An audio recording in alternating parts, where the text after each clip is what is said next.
mon manga préféré vient littéralement de faire son retour en anime après 2 ans. Arrêtez tout! On est déjà sur l'anime de l'année. Ce que le staff de production nous a proposé pour les 2 premiers épisodes de la saison 3 de Jujutsu Kaisen, c'est littéralement du cinéma.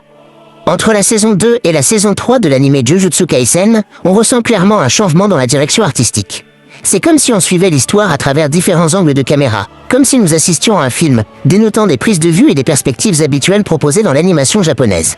J'imagine que les personnes qui sont allées voir les 2 premiers épisodes au cinéma ont dû énormément apprécier leur visionnage.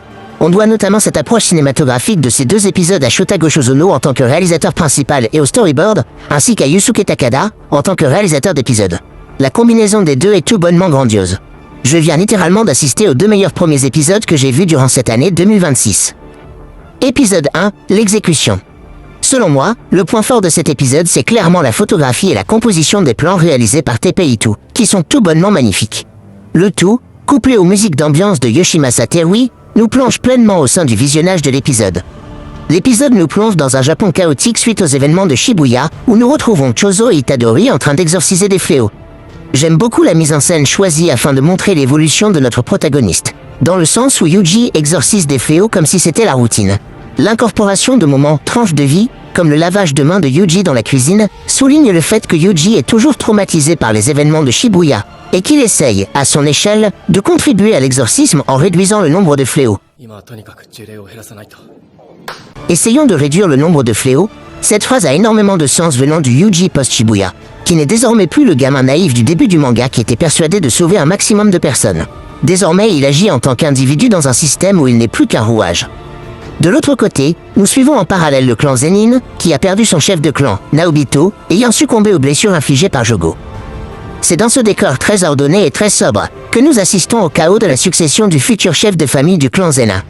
Malgré le fait que les personnages aient des expressions faciales et des positions neutres, c'est à travers leurs ombres qui bougent de manière irrégulière, presque de façon chaotique, que l'on peut ressentir le chaos émanant de l'annonce du futur chef de clan. C'est à cause de Toji Zenin, l'ombre cachée chaotique du clan, que son fils est accueilli au sein du clan en tant que chef. Naoya Zenin, fils de Naobito, ne peut supporter le fait qu'il ne soit pas le nouveau chef. C'est également le cas de ses frères aînés, même si leur réaction est beaucoup plus contrôlée. En l'absence de Gojo, l'exécution d'Itadori est remise sur le tapis par les pontes de l'exorcisme. Naoya profite de cette situation dans l'objectif de tuer Itadori afin d'attirer Megumi, le futur chef de clan en titre. Cependant, Naoya n'est pas le seul à vouloir l'exécution de Yuji, quelqu'un de redoutable le veut aussi, le protagoniste du volume 0 de Jujutsu Kaisen, Yuta Okotsu. C'est sous les ordres des pontes de l'exorcisme, profitant de l'absence de Gojo, qu'ils se servent de Yuta pour mettre fin au jour du réceptacle de Sukuna. C'est dans cette ambiance meurtrière qu'on assiste à la réunion entre Naoya, Chozo, Itadori et Yuta. Dans cet épisode, nous assistons au duel des 2 protagonistes du manga. Durant tout le combat, Yuta domine clairement Yuji, ce qui se solde par une victoire écrasante de Yuta, achevant de sang-froid notre protagoniste officiel. Que dire à part que j'ai adoré cet épisode?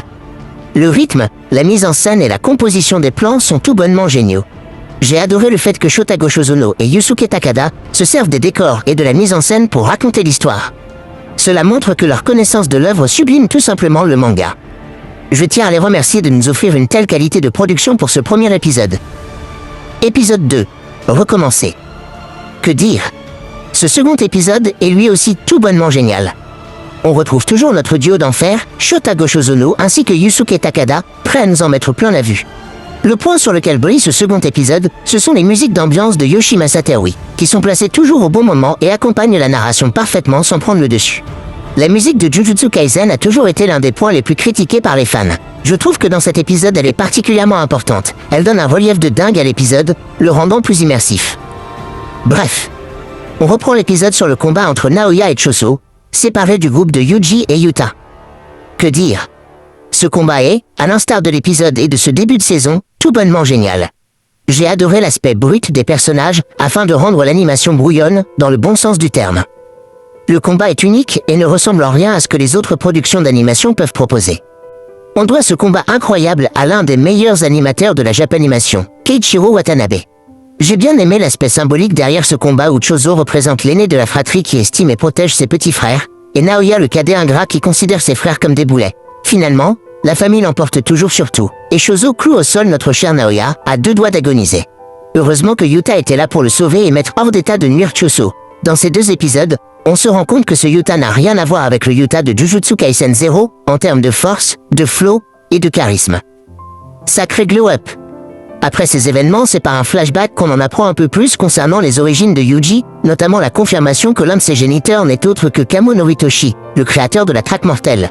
Cela confirme le lien de parenté avec Shozo, car ils ont techniquement le même géniteur.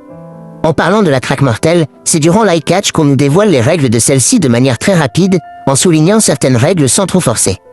Notre protagoniste est mort une seconde fois, cependant ceci était orchestré par notre sensei préféré, Gojo Satoru, qui a demandé à Yuta de protéger son petit Yuji Itadori. C'est grâce à un sort d'inversion qu'il a pu ramener notre protagoniste parmi les vivants. Il était obligé de le tuer, à cause de l'imposition d'un pacte de non-violation de la part des pontes de l'exorcisme.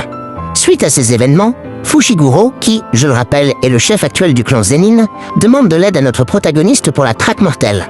S'ensuit une discussion touchante entre les deux personnages où l'on entrevoit difficilement le destin de Nobara.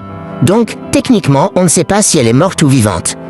Notre nouveau groupe composé de Yuki, Shozo, Itadori, Megumi, Maki et Yuta se rend au pavillon des étoiles mortes, afin de retrouver Tengen et lui demander des informations sur la traque mortelle et Kamo Noritoshi. J'ai énormément apprécié que pendant le chemin en direction de Tengen on nous envoie des petits clins d'œil aux arcs précédents, notamment le passé de Gojo Satoru. On en apprend aussi davantage sur Yuki de manière très subtile, quand elle suppose que Tengen ne se montre pas à cause d'elle. C'est sur l'apparition surprise de Tengen que se clôt cet épisode, qui était, ma foi, riche en informations et rempli de petits détails qui font plaisir aux lecteurs les plus aguerris du manga. L'épisode était parfait.